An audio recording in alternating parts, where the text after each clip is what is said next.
Este no es solamente un día más, es un día que se aparta para pensarlo mejor.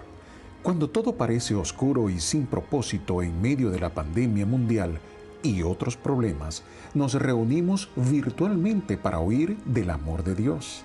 En este medio de comunicación oiremos su palabra y nos renovaremos en fe y la bendición celestial. Le invitamos a hacer de esto una visita al templo virtual. Alabamos tu santo nombre, Señor de los cielos, y rogamos que nos guíe en este mensaje que traemos para entregar en este momento. Gracias te damos desde ya, Señor, por lo que va a hacer.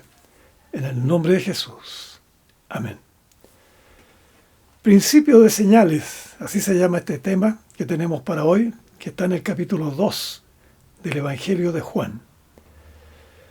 Después de la completa y excelente predicación del domingo pasado que nos entregó la hermana Débora sobre el Cordero de Dios, nos corresponde ingresar a un capítulo que contiene hoy varios temas interesantes que protagonizó el Señor Jesús.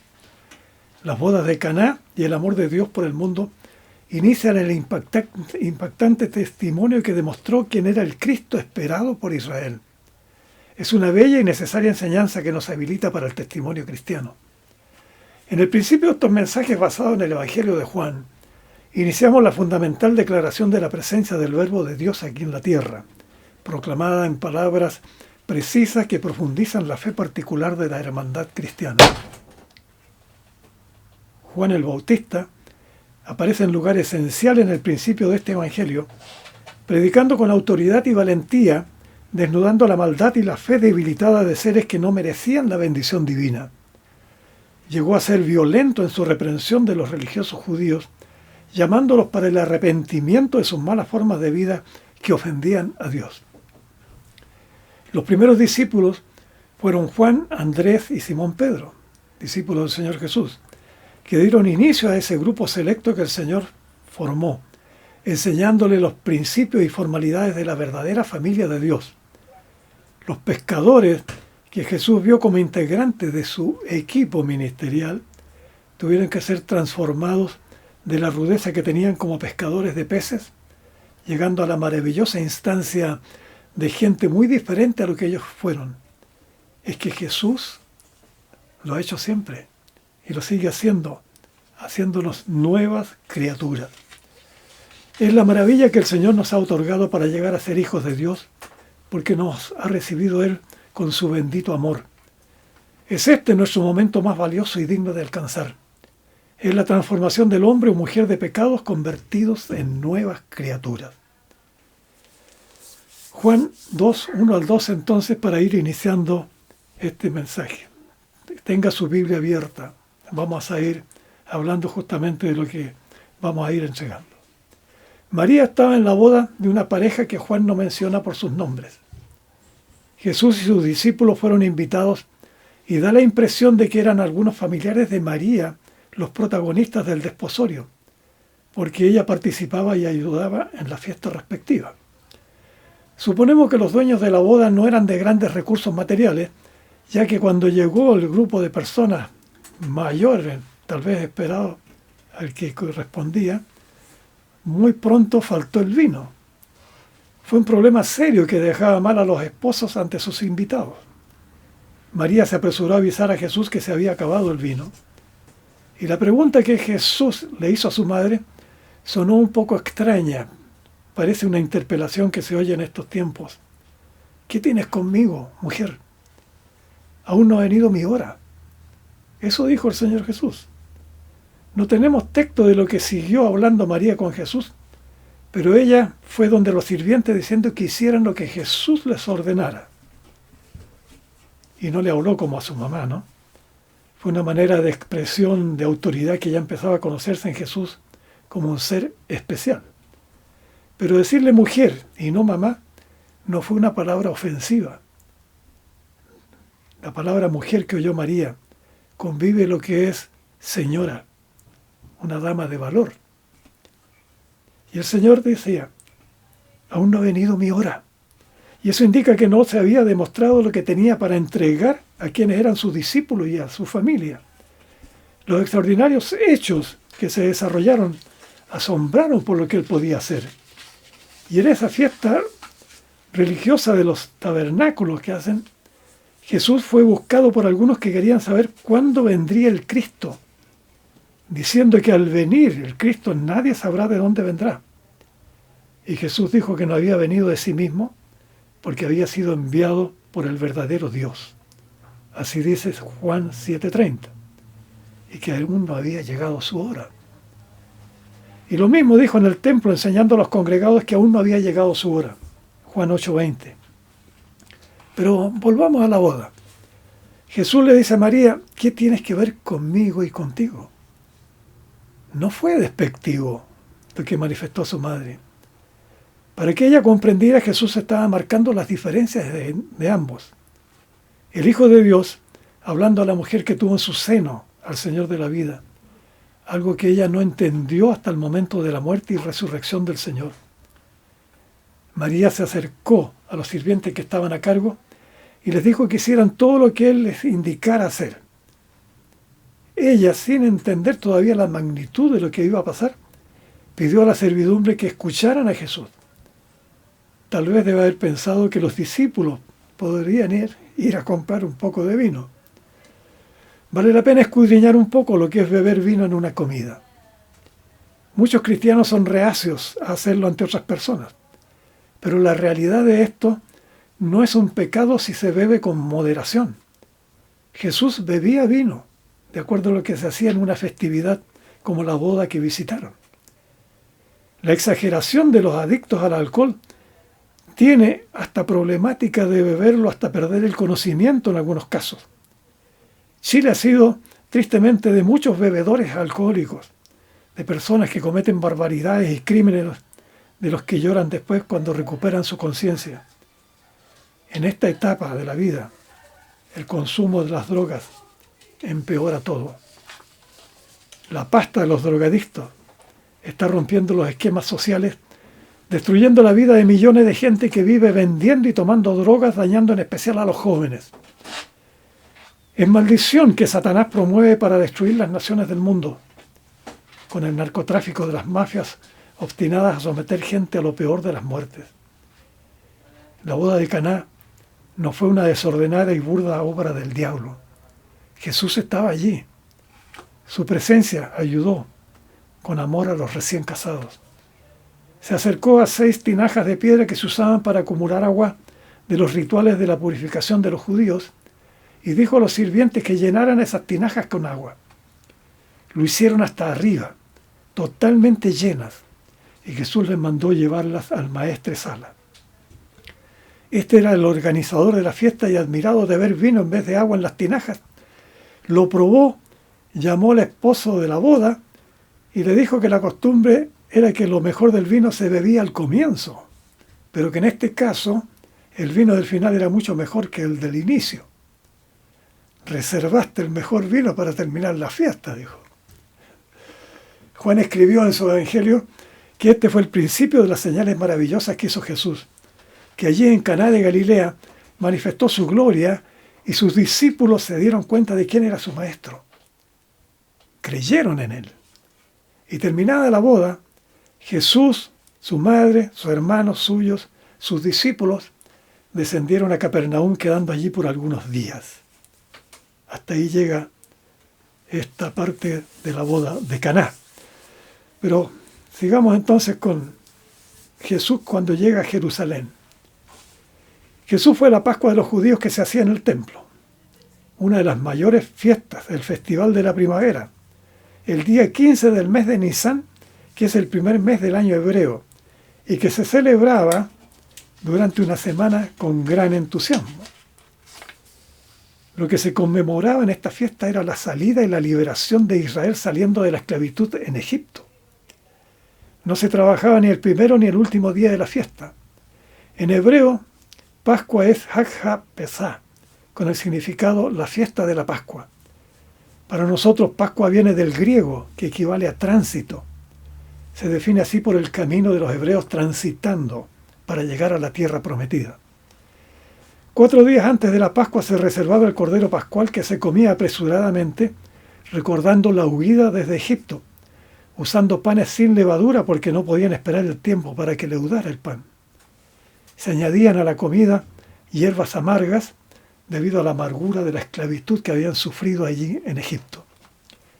Para nosotros los cristianos, el Cordero Pascual es Jesucristo, que simboliza la presencia del Redentor que nos da el bendito paso a la vida eterna, para lo cual tiene el creyente su inicio del arrepentimiento de sus pecados y su entrega espiritual y física a Dios. Jesús llegó al templo y se encontró con lo peor que pudo imaginar. Él y sus discípulos habían viajado desde Galilea para adorar y servir a Dios, pero lo que había allí era una feria de comerciantes que vendían bueyes, ovejas, palomas, llamando a quienes asistían a la fiesta pascual, voceando sus ofertas y haciendo del templo un dudoso festival profano, una pobre reunión que dañaba la espiritualidad que correspondía vivir. La reacción de Jesús fue inmediata y muy dura. Tomó un azote de cuerdas, despachó a latigazos fuera del templo a todos los que compraban y vendían, a comerciantes y a los animales que estaban allí. Arrojó las monedas de los cambistas y volcó las mesas de los negocios. Los que vendían palomas sufrieron poco menos porque eran aves pequeñas, pero también tuvieron que dejar sus negocios, mientras que el Señor les ordenaba quitar sus lugares de la venta, diciendo: no hagáis de la casa de mi Padre casa de mercado. Los discípulos recordaron un salmo y dijeron: el celo de tu casa me consume. Cita el Salmo 69:9 de David que leemos ahora. Porque me consumió el celo de tu casa y los denuestos de los que te vituperaban cayeron sobre mí. O sea, mi Dios no debe ser ofendido porque en este lugar es de fe, de amor y de poder. A veces es necesario recordar que el templo es casa de Dios. No es un lugar de esparcimiento mundano como se suele ver en algunos lugares. Venir al templo no es para hacerse ver como persona buena para amistad o beneficio. Al templo venimos a orar, a adorar a Dios con himnos, con cánticos, a escuchar la palabra de Dios, a participar de las actividades que nos ayudan a crecer espiritualmente. Los sacerdotes judíos perdieron dinero con la expulsión de los comerciantes y cambistas de dinero, y otros judíos le preguntaron a Jesús qué señal mostraba para que hiciera esto. La respuesta fue más allá de lo esperado para los judíos. Destruyan este templo y en 3 días lo levanto.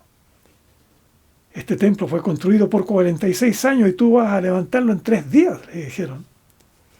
La realidad de lo dicho por Jesús sorprendió a los mismos discípulos, pero cuando lo vieron resucitado de entre los muertos, entendieron qué era lo que se refería el Señor. Su muerte en la cruz, su gloriosa resurrección fue la verdad revelada que pudieron ver y creer sobre quién era su Maestro y Señor. La resurrección de Jesucristo está comprobada por los testigos que lo vieron. Y los que no creen diciendo que los discípulos inventaron esto están muy equivocados. Por el desarrollo del grupo que estuvo con Jesús, no podrían haber mantenido su fe en Él. Recuerda el miedo que los discípulos tuvieron al ver a Jesús torturado y clavado en la cruz. Ninguno de ellos lo acompañó en la dolorosa y malvada situación que debió soportar por la criminal obra de las sectas judías. Ninguno se levantó de estos discípulos arriesgando su vida. Todos se escondieron después de la crucifixión y seguramente pensaron que su maestro ya pasaba a ser uno más que moría como todo hombre. Pero la gran prueba de la resurrección de Jesucristo la han proclamado los mismos discípulos al ver efectivamente su resurrección en reuniones que tuvo con el mismo Señor Jesús. Se manifestaron como valientes siervos de Dios, llegando todos a morir sufriendo por las persecuciones. Ahora sabían la certeza espiritual y física de la verdad de la resurrección, lo cual significaba que como hijos y siervos de Dios tenían segura su vuelta a la vida. Ya no estaban atemorizados, no estaban dispuestos a huir a cualquier lugar lejano. Se unieron y salieron a diferentes ciudades y naciones esparciendo la fe en Cristo con amor y fuerza a personas de todo nivel social. Cuando resucitó de entre los muertos, Sus discípulos se acordaron que había dicho esto y creyeron la escritura y la palabra de Jesús que había dicho. Así dice Juan 2:22. A quienes no creen, les decimos confiadamente, lean la Biblia. Vean la historia del cristianismo para que sepan que Jesucristo resucitó de entre los muertos y que va a regresar a buscar a su iglesia. No se queden aquí para sufrir eternamente. Hay lugar para usted. Arrepiéntase de sus pecados.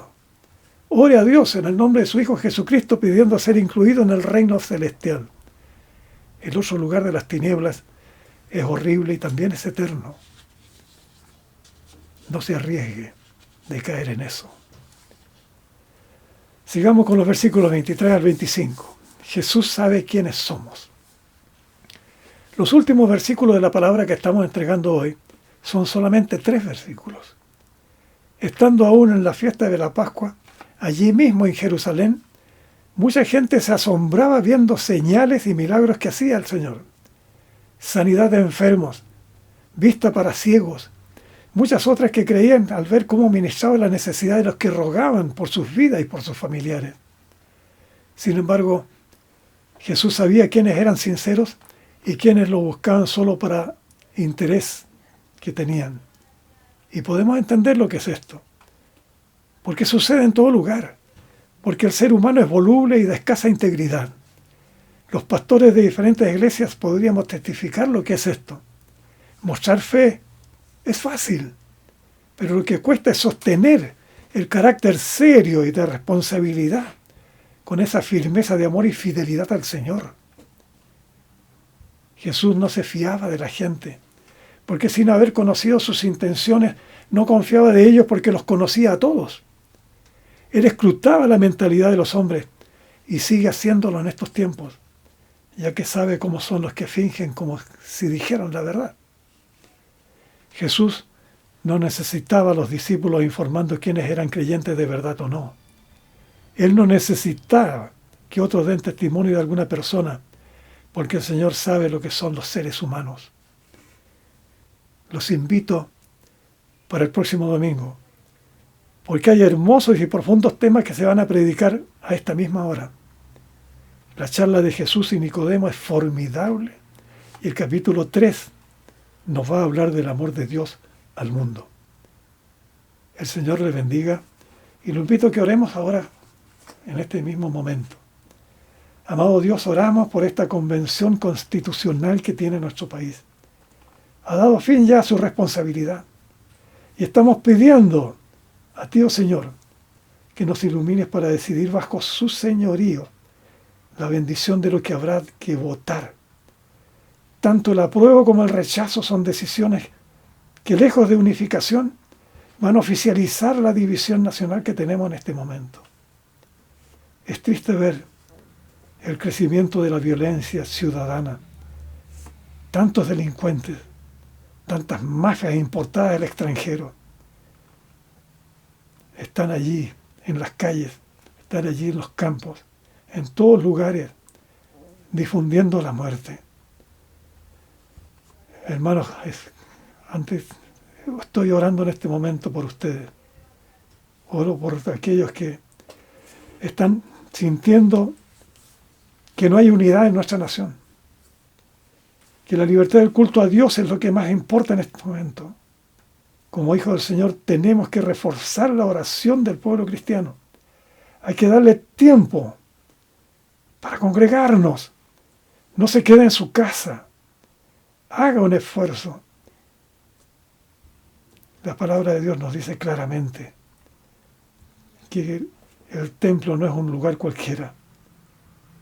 La Biblia lo señala claramente, que tenemos que congregarnos, que es una necesidad espiritual. Por eso le invitamos que asista al templo. Lo invitamos, si es que no va asistiendo a otro. En el nombre de Cristo, nuestro amado Salvador, estamos pidiendo por usted, para que se acerque al Señor, para que busque de qué manera Dios le va a bendecir. Gracias le doy. En el nombre de Jesús. Amén.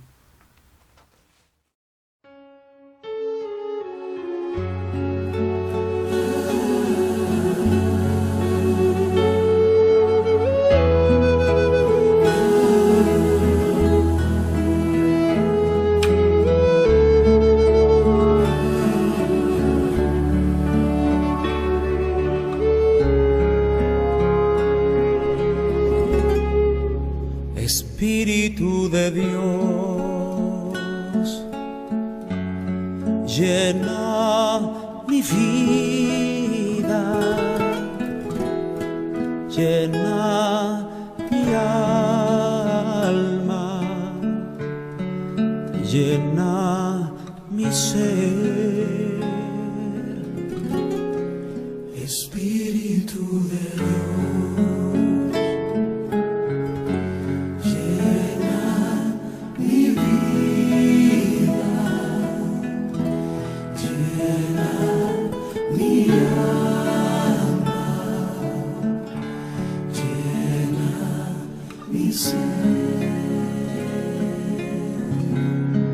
Y lléname,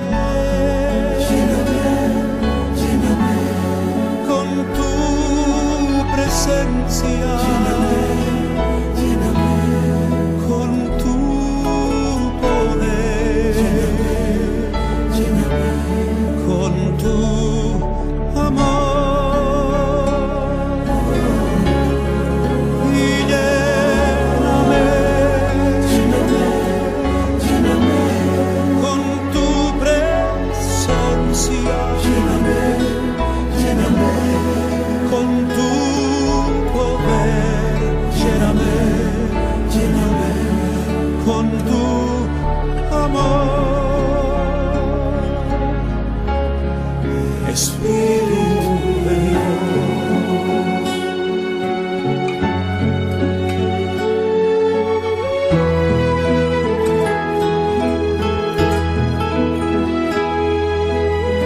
Ay, amara, na, na, na, na, na. Ay, na, na, na. Y lléname, lléname con tu presencia, lléname con tu poder, lléname y con tu amor. Y lléname con tu presencia, lléname con tu poder, lléname con tu amor. Espíritu de Dios, ven sobre mí, llena mi vida, llena mi alma,